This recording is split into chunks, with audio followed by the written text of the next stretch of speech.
ভিডিওর মাধ্যমে আলোচনা করব মাধ্যমিক এবিটিএ টেস্ট পেপার 2022-এর ভূগোলের পেজ নম্বর 166 এবং 167 এর এমসিকিউ এবং এসএকিউ প্রশ্ন ও উত্তরগুলো নিয়ে।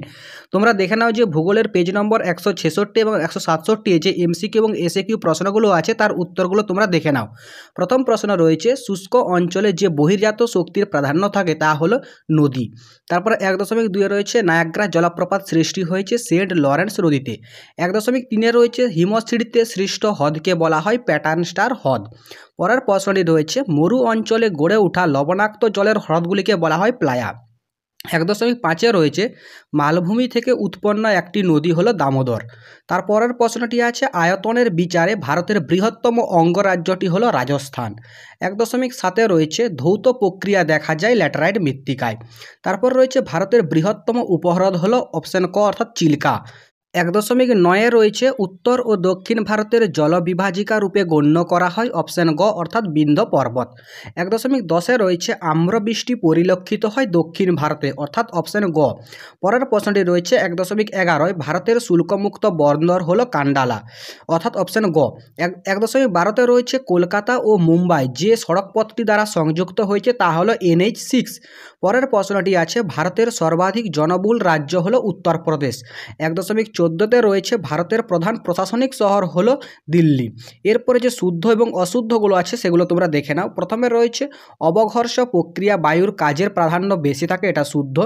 2.1.2 রয়েছে, ইনসেল বার্জ হিমবাহের ক্ষয়কার্যের ফলে সৃষ্টি, এটা হচ্ছে অশুদ্ধ। 2.1.3 রয়েছে, পেনগঙ্গা হলো কৃষ্ণার উপনদী, এটাও অশুদ্ধ। গাঙ্গেয় সমভূমির নবীন পলিমাটিকে কারে ওয়া বলে, এটাও অশুদ্ধ। তারপর যেটা রয়েছে 2.1.5, ভারতের দক্ষিণতম পর্বত হলো কার্দামাম, এটা শুদ্ধ। ভারতের কার্পাস গবেষণাগার মহারাষ্ট্রের নাগপুরে অবস্থিত, এটাও শুদ্ধ। তারপর যেটা রয়েছে অর্থাৎ 2.1.7, ভারতের সর্বাধিক জনঘনত্বপূর্ণ রাজ্য হলো কেরল, এটা অশুদ্ধ। এরপরে দেখে নাও 2.2 রয়েছে, উপযুক্ত শব্দ বসিয়ে শূন্যস্থান পূরণ করে যে কোনো 6টি। প্রথম রয়েছে 2.2.1 রয়েছে, পৃথিবীর দ্রুততম হিমবাহ হলো জেকবস ভ্যান। 2.2 রয়েছে, বহিবিধৌত সমভূমিতে আঁকাবাঁকা শৈলশিরার মতো গঠিত ভূমিরূপকে বলা হয় এস্কার। 2.2.3 রয়েছে, ভারতের উত্তরতম বিন্দু হলো ইন্দিরাকল। 2.2.4 রয়েছে, আউটসোর্সিংকে সংক্ষেপে বলা হয় BPO। 2.2.5 রয়েছে, পাঞ্জাবের নবীন পলিগঠিত অঞ্চলকে বেট বলে। তারপর রয়েছে, ভারতের প্রথম পাটকল স্থাপিত হয় হুগলির রিসোড়াতে, তাহলে ড্যাশটাই বসবে হুগলির রিসোড়া শহরে। তারপর রয়েছে, অসমে কালবৈশাখীকে বলা হয় বরদই ছিলা, তাহলে ড্যাশটার মধ্যে বসবে বরদই ছিলা।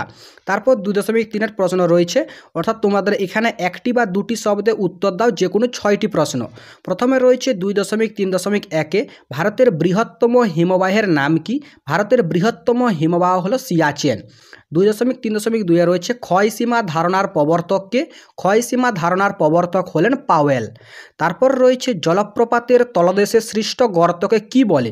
জলপ্রপাতের তলদেশে সৃষ্ট গর্তকে বলা হয় প্রপাতকূপ। 2.3.4 রয়েছে, ভারতের একক বৃহত্তম শিল্প কোনটি? না, ভারতের একক বৃহত্তম শিল্প হলো কার্পাস বয়ন শিল্প। ভারতের সবুজ বিপ্লবের জনক কে? উত্তরটা তোমরা এভাবেই লিখবে, ভারতের সবুজ বিপ্লবের জনক হলেন ডক্টর MS স্বামীনাথন। তারপর রয়েছে 2.3.6, ভারতের ডেট্রয়েট কাকে বলা হয়? ভারতের ডেট্রয়েট বলা হয় চেন্নাইকে। কেন্দ্রীয় অরণ্য গবেষণাগার কোথায় অবস্থিত? কেন্দ্রীয় অরণ্য গবেষণাগার দেরাদুনে অবস্থিত।